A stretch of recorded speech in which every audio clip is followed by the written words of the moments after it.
Hello friend, आज की इस वीडियो में हम हेप्टोग्लोबिन सिरप को लेकर डिटेल में बात करेंगे। हेप्टोग्लोबिन सिरप कौन सी कंपनी बनाती है, ये कितने एमएल में आती है, इसका दाम कितना होता है, इसके कौन कौन से फायदे होते हैं, क्या इसका कोई नुकसान है, इसका कंपोजिशन क्या होता है और लास्ट में हम ये भी जानेंगे कि इसको लेने का सही तरीका क्या होता है, क्योंकि ये जानना बहुत ज़्यादा जरूरी होता है। तो हेप्टोग्लोबिन सिरप की संपूर्ण जानकारी के लिए वीडियो को आप पूरा देखें और चैनल पर पहली बार आए हैं तो चैनल को सब्सक्राइब करना ना भूलें, ताकि हमको भी मोटिवेशन मिलते रहे आगे की वीडियो के लिए।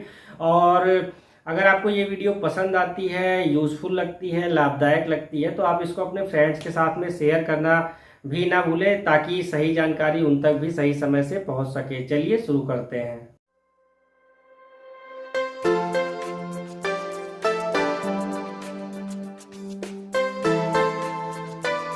हेप्टोग्लोबिन सिरप जो है बहुत ज़्यादा फेमस है, बहुत ज़्यादा इंडिया में प्रसिद्ध है और ये आपको इंडिया के किसी भी मेडिकल स्टोर, चाहे वो कितना भी छोटा हो या कितना भी बड़ा हो, लगभग आपको हर जगह मिल जाएगी। हेप्टोग्लोबिन नाम की जो सिरप होती है, इसको बहुत सारे लोग खून बढ़ाने वाली सिरप भी कहते हैं, कुछ लोग इसको भूख लगाने वाली सिरप कहते हैं। जिन लोगों को भूख नहीं लगती वो भी इनका इस्तेमाल जब करते हैं तो उनको भूख लगने लगती है। कुछ लोग इसको वजन बढ़ाने वाली सिरप भी कहते हैं। हेप्टोग्लोबिन जो सिरप आती है वो रेप्टाकॉस नाम की एक कंपनी है, इसको बनाती है और ये 2 पैकिंग में आती है। इसकी एक पैकिंग आती है 300 ml में और 300 ml का जो दाम है वो लगभग आपको 220 रुपए के आसपास मिल जाएगा। और जो दूसरा इसका सिरप आता है वो 450 ml का आता है और इसकी एमआरपी लगभग आपको 312 रुपए के आसपास में मिल जाएगी।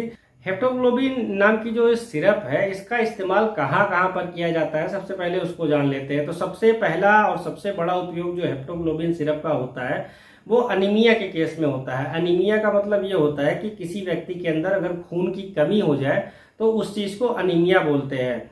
अगर एक नॉर्मल एडल्ट की बात करें, यानी नौजवान व्यक्ति की बात करें, तो उसका जो हीमोग्लोबिन का लेवल है, अगर वो ब्लड टेस्ट कराएगा तो हीमोग्लोबिन का जो उसमें लेवल है अगर वो 12 के नीचे आता है तो इसका मतलब ये है कि व्यक्ति का के अंदर जो है खून नॉर्मल लेवल से कम है। और अगर ये जो हीमोग्लोबिन का लेवल है अगर वो 5-6 के आसपास आता है तो इसका मतलब ये होता है कि व्यक्ति के अंदर खून की ज़्यादा कमी है।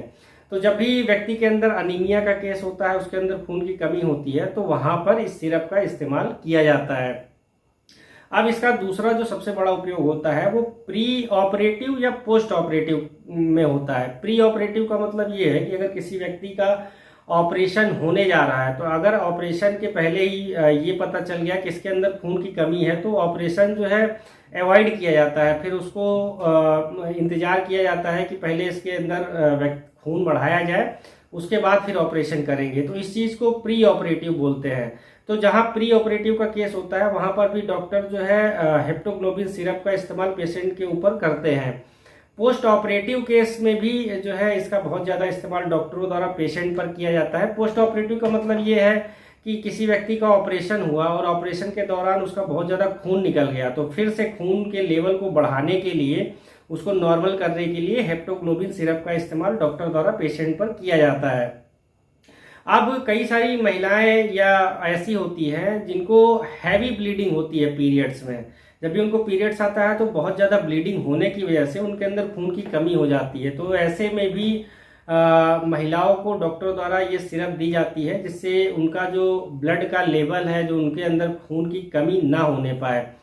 प्रेगनेंसी और लैक्टेशन का जो केस होता है, यानी जब महिलाएं प्रेग्नेंट होती है तो उनकी डिलीवरी में खून की कमी ना हो जाए, इसलिए जो सेकेंड ट्राइमेस्टर आता है उसी समय से आयरन और कैल्शियम वाली जो सिरप है या टैबलेट है वो महिलाओं को डॉक्टर देने लगते हैं। और हेप्टोग्लोबिन नाम की जो सिरप है ये प्रेगनेंसी में भी महिलाओं को पूरे 9 महीने तक दिया जा सकता है। और डिलीवरी होने के बाद जब माँ बच्चे को दूध पिला रही होती है उस समय भी जो है ये सिरप डॉक्टर अपने जो पेशेंट है उनको लिखता है। तो प्रेगनेंसी और लैक्टेशन के केस में भी इस सिरप का इस्तेमाल किया जाता है और ये सेफ है, इससे किसी भी तरह की कोई हानि नहीं है। बहुत सारे लोग ऐसे होते हैं जो शारीरिक रूप से कमजोर होते हैं, बहुत दुबले पतले होते हैं और जब भी वो कुछ काम करते हैं तो बड़ी जल्दी थक जाते हैं। अगर उनको सीढ़ियाँ चढ़नी होती है तो उनकी सांस फूलने लगती है या किसी भी काम को करने में उनका मन नहीं लगता। तो अगर व्यक्ति शारीरिक रूप से कमजोर है, उसको भूख भी नहीं लगती है, तो ऐसे केस में भी इस सिरप का इस्तेमाल किया जाता है। पोस्ट ट्रॉमेटिक केस में भी इस सिरप का इस्तेमाल किया जाता है। पोस्ट ट्रॉमेटिक का मतलब ये है कि अगर किसी व्यक्ति को कुछ इंजरी हो जाए, चोट लग जाए, चोट की वजह से उसके अंदर से खून जो है काफ़ी ज़्यादा निकल जाए, तो बाद में खून को बढ़ाने के लिए इस सिरप का इस्तेमाल उस व्यक्ति पर किया जाता है, जिससे कि उसका जो ब्लड का लेवल है, जो उसके अंदर खून की कमी हो गई है, वो धीरे धीरे करके ठीक हो जाती है। हेप्टोग्लोबिन नाम की जो सिरप है उसका एक और बहुत बड़ा इस्तेमाल है, जो कि आपने बहुत सारी वीडियो यूट्यूब पे देखी होगी शायद पहले भी इस सिरप को लेके, लेकिन ये जो बात मैं यहाँ पर बताने जा रहा हूँ शायद किसी ने ना बताई हो।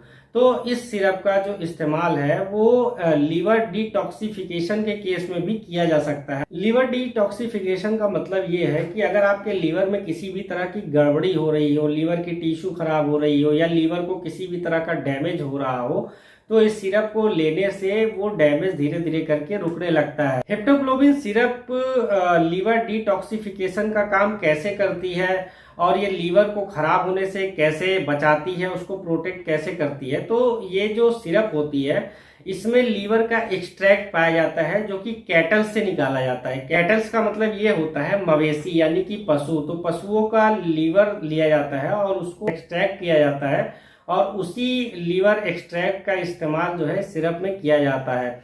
इसका फायदा ये होता है कि ये क्या करता है, जो लीवर की टिश्यूज जो डैमेज हो रही है उसको डैमेज होने से बचाता है, लीवर को बराबर प्यूरिफाई करता रहता है। लीवर अगर किसी भी व्यक्ति का ठीक है तो उसके शरीर की बहुत सारी बीमारियां अपने आप ही गायब हो जाती हैं। जैसे अगर लीवर किसी व्यक्ति का जब खराब होने लगता है तो उसका सबसे पहला ये लक्षण आता है कि व्यक्ति को जी मचलाना, उल्टी की समस्या बार बार होगी। वो कुछ भी खाएगा तो उसको हजम नहीं होगा।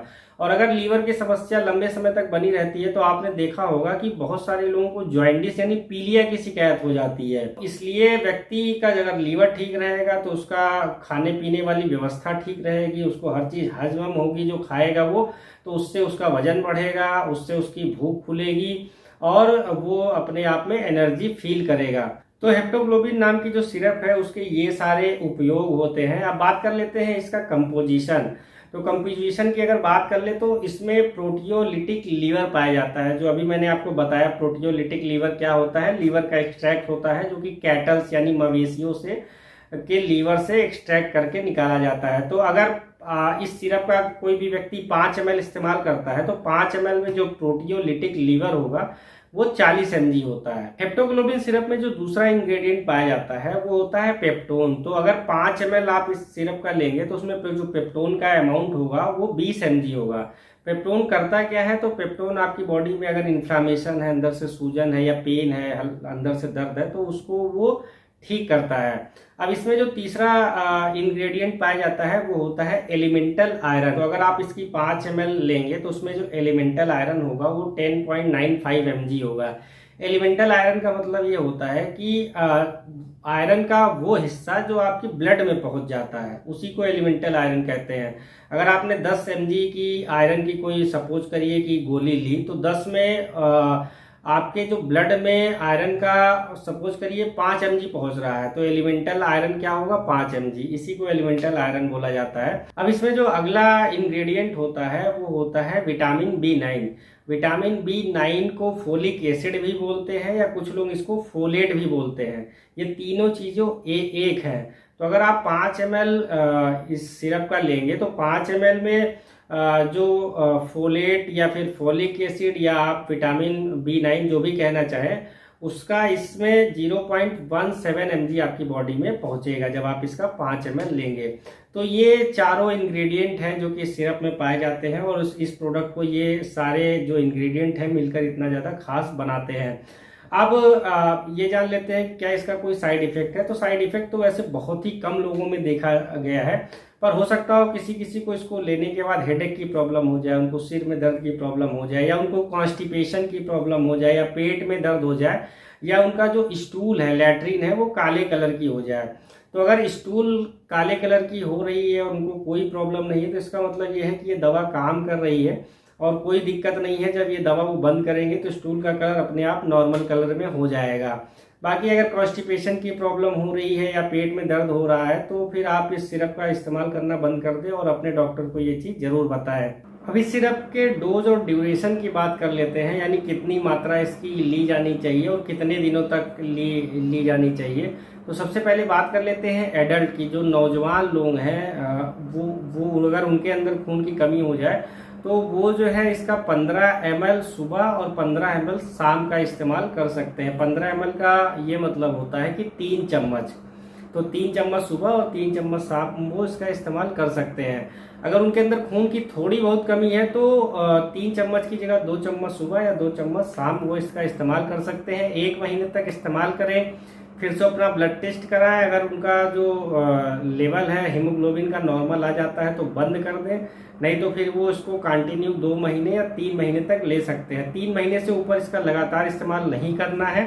आप बीच में गैप कर दें 3 महीने के बाद, 2-3 महीने का, उसके बाद फिर से इसको दोबारा ले सकते हैं। कोई सी भी तरह की कोई समस्या नहीं है। बच्चों में बात कर ले तो जो 3 से लेके 8 साल तक के बच्चे हैं वो इसका 5 ml सुबह और 5 ml शाम इस्तेमाल कर सकते हैं। या अगर खून की ज़्यादा कमी है तो डॉक्टर उनको 10 ml सुबह और 10 ml शाम भी लिख सकता है। और अगर 8 साल से लेके 14 साल तक के बच्चे हैं तो वो इसका इस्तेमाल 10 ml सुबह और 10 ml शाम में कर सकते हैं। या फिर डॉक्टर की अपनी चॉइस है, बीमारी कौन सी है या उसका वजन कितना है, इस पर भी दवा की मात्रा डिपेंड होती है। तो उसको देखकर जो है डॉक्टर डोज जो है वो डिसाइड करता है। फ्रेंड, आशा करता हूँ आपको मेरी ये वीडियो पसंद आई होगी। आपका बहुत बहुत